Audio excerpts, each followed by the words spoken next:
Lay, Kurt One, my best one, April Breezy, Team JB. Matagal ko nang dapat sinabi sa'yo na ang dami ko'y nahulog pag ikaw na matapos sa parang nasa ulap lang ako, umulutang sa ganda mo. Taka ka pa ba? Ba't sa tuwing kausap kita ako'y masaya?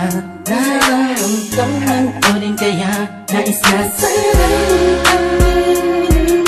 ipagtapat sa'yo, kaso baka pagtawanan mo, iwasan mo at tuluyan mo na iwanan ako.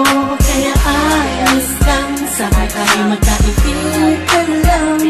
Ayoko na mabago kung anong meron tayo dito sa mundo. Paano kung sasabihin ko sa'yo ako ay may gusto? Baka anong isipin mo kung aaminin ba sa'yo? Bakit na ako may hirap pagtingin sa'yo? Di ko nang maaaring natatakot pagkulay.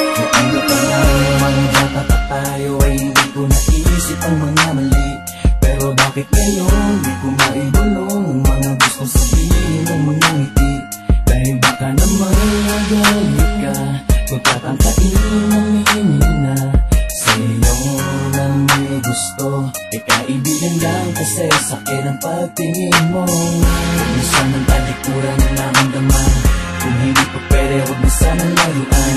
Alam ko na alam mo, dama ko na dama mo. Sana'y kayang-kaya ko na aminin ko sa'yo na sadyang nakakabigan. Sa puso mo ay nais kong nagari. Kung pwede ko lamang sa kupay ko pwede dayain ko pwede pasukin naman ang dami na di ko maamin. Dadaan ko na lang sa Paano kung panalangin. sasabihin ko sa'yo ako ay may gusto? Baka anong isipin mo kung aaminin ba sa'yo? Bakit na ako may hirap pagtingin sa'yo? Di ko nang maaaring natatakot pagkulay. Di ko alam kung ba't ba nagkaganto ang puso ko. Ba't tila di na maintindihan pagdating sa'yo? Talagang sa'yo ikaw ang pinagkakalingan ng ngiti sa labi ko. Ikaw ang aking umaga at gabi. Huwag kang lalayo sa'kin kasi malamang malungkot lang ang mundo ko. Ikaw ang dahilan kung ba't panatag ang pakiramdam ko. Ngunit malabo ito'y inaasam ko. Parang imposible na mangyari na ika'y mapasakin na tuloy na nakisaktan. Pasensya mo ang dahilan. Paano kung sasabihin ko